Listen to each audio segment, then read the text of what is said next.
খুব দেরি হয়ে গেল ভিডিও দিতে।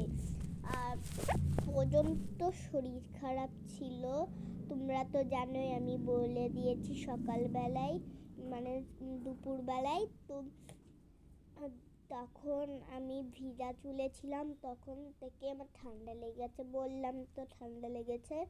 দেখছো নাকে নাকে কথা বলছি আর নাকও টানছি। তো তারপরে আমি তরকারি রুটি খেয়ে নিয়েছি। আর আমার নানি এখানে ফোন দেখছে আর আমি এখন খাবো। সো গুড নাইট এভরিওয়ান, এখন রাখি, নাহলে তোমরা ঘুমাবা কি করে, এত বড় ভিডিও বানালাম। তো রাখো ভাই। দেখ কি সুন্দর উঠেছে। তো আমার নানি ফটো তুলছে ওখানে, ভালো উঠেছে। এটা ভালো উঠেছে না? হ্যাঁ ভালো উঠেছে। এখন আমার নানি 100টা ফটো তুললো।